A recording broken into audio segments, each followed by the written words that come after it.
Shalom kekasih Kristus, salam waktunya mengalami terobosan. Hari ini sebelum kita mengalami terobosan hidup dalam setiap harinya, perlu terlebih dahulu kita memahami diri sendiri dan Tuhan kita terlebih dahulu. Untuk itu, mari tetap melekat dalam Tuhan melalui renungan hari ini, agar kita semakin memahami Tuhan dan kebenaran firman-Nya dengan baik. Kita berdoa. Tuhan, terima kasih buat hari ini, di mana Engkau kembali menghiasi seluruh hati dan pikiran kami dengan kebenaran firman-Mu. Biarlah kami dibawa oleh Roh-Mu yang kudus untuk memahami kebenaran ini dengan baik, sehingga kami dapat melakukannya dengan baik pula. Tuhan, kami bersyukur dengan kemurahan Tuhan. Biarlah waktu yang Kau berikan kami gunakan sebaik mungkin, sehingga kebenaran firman-Mu ini tertanam di dalam hati dan pikiran kami. Ini yang menjadi kerinduan dan doa kami. Dalam nama Tuhan Yesus kami berdoa. Amin. Melekat dalam Tuhan bertema pahami dengan baik terdapat dalam Yesaya 1 ayat 3. Demikian firman Tuhan. Lembu mengenal pemiliknya, tetapi Israel tidak. Keledai mengenal palungan yang disediakan tuannya, tetapi umatku tidak memahaminya. Kekasih Kristus, kita diciptakan sebagai makhluk sosial, dan dalam hidup bersosial, komunikasi menjadi salah satu hal yang sangat penting. Dalam berkomunikasi yang sehat, unsur yang sangat penting adalah memahami. Bila unsur ini kita abaikan dalam berkomunikasi, maka akan sulit mendapat sahabat. Karena dengan kita memahami seseorang, maka rasa untuk menghakimi, menghina, dan menyalahkan serta mencurigai akan sirna atau paling tidak menurun. Tetapi akan terjadi sebaliknya bila sikap hidup kita tidak mempunyai perasaan untuk memahami terlebih dahulu. Ini akan dapat membentuk pola pikir kita tidak sehat, karena akan selalu menuntut orang lain untuk mengerti kita, menuruti keinginan kita, bahkan memaksa kehendak kita pada orang lain. Seandainya sikap seperti ini dipaksakan, maka akan muncul dan terjadi konflik. Berapa banyak rusaknya hubungan, entah itu sesama rekan kerja, rekan bisnis, kerabat, keluarga, yaitu suami dengan istri atau orang tua dengan anak, karena gara-gara tidak mau memahami orang lain. Sehingga hubungan antar sesama ternodai karena sikap kurang baik. Jadi untuk segala sesuatunya penting agar kita pahami terlebih dahulu dengan baik. Dan untuk dapat memahami seseorang, kita dapat memulainya dengan mencoba mempelajari beberapa sifat orang lain dengan menjadi pendengar yang baik. Bukankah kita yang mengaku diri sebagai anak-anak Tuhan, seringkali kita terfokus pada diri sendiri untuk dimaklumi dan dapat memahami, sementara kita tidak mau mendengar apa yang Tuhan katakan, sehingga isi hati Tuhan tidak kita pahami.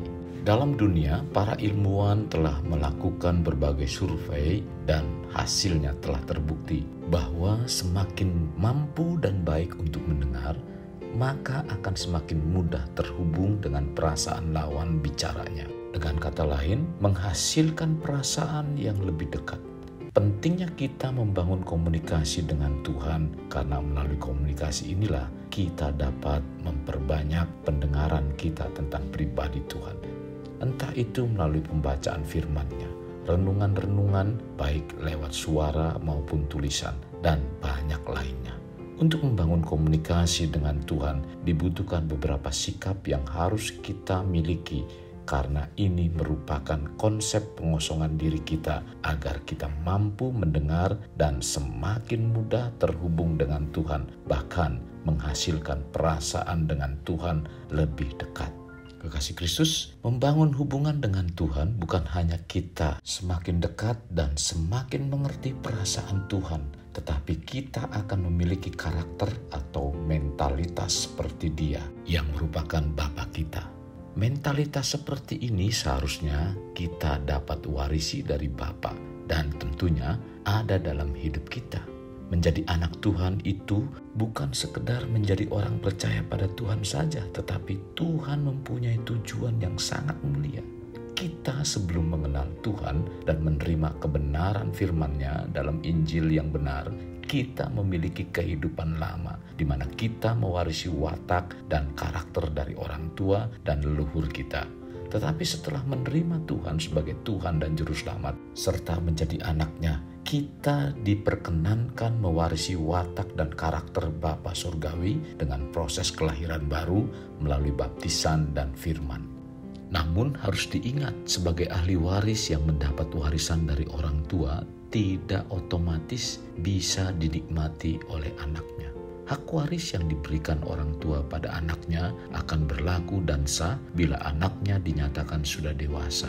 Karena dengan memiliki kedewasaan, agar anak tersebut dapat memiliki kemampuan secara mental sehingga kekayaan yang diwariskan tidak disalahgunakan. Maka mengenal dan memahami firman Tuhan menjadi sangat penting sekali bagi setiap kita yang menyebut diri anak Tuhan. Mari kita bawa hidup kita untuk memahami dengan baik firman Tuhan, agar kita menjadi pribadi yang memiliki mentalitas kerajaan. Oleh sebab itu, kita harus mau belajar dan dididik oleh Allah untuk mengembangkan diri kita dalam segala potensinya.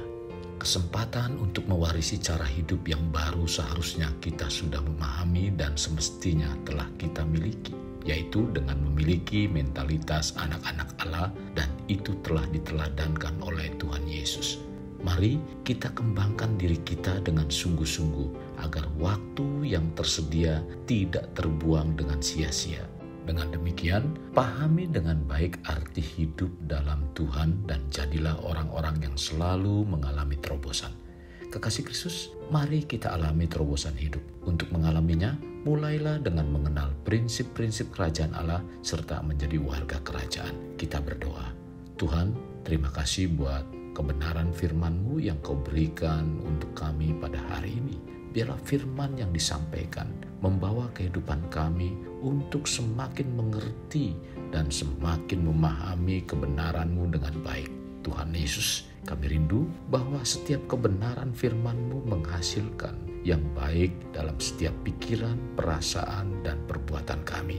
Bahkan Tuhan, bahwa kami untuk senantiasa menjadi pribadi-pribadi yang lebih memahami Engkau dibandingkan dengan diri kami sendiri. Karena dengan memahami Engkau, maka kami akan menjadi semakin dekat dengan Engkau dan perasaan kami semakin dipekakan akan kehadiran-Mu. Tuhan, bawa kami untuk terus memahami dengan baik seluruh kebenaran firman-Mu. Bapa Surgawi, bawa kami juga untuk memiliki mentalitas kerajaan, karena itu merupakan kerinduan seperti apa yang Engkau inginkan dalam setiap kehidupan orang yang percaya kepadamu, Tuhan. Terima kasih Tuhan Yesus. Ini doa kami dalam nama Tuhan kami Yesus kami berdoa. Amin. Kasih Kristus, mari kita akhiri dengan mengendahkan kedua tangan kita. Terimalah anugerah berkat dari Allah Bapa, kasih sayang daripada Yesus Kristus, dan persekutuan dengan Roh Kudus yang mencurahkan berkat secara rohani, berkat secara jasmani, dan berkat secara ekonomi. Di mana berkat Abraham, berkat Ishak, berkat Yakub dicurahkan dan dilimpahkan dari saat sekarang sampai Maranatha tiba, dalam nama Tuhan Yesus. Amin. Kasih Kristus, terima kasih buat kesetiaannya untuk mendengarkan renungan hari ini. Mari kita bagikan kepada saudara-saudara kita yang lain agar renungan ini terus menjadi berkat. Jangan lupa like, share, dan Tuhan Yesus memberkati saudara dan keluarga saudara.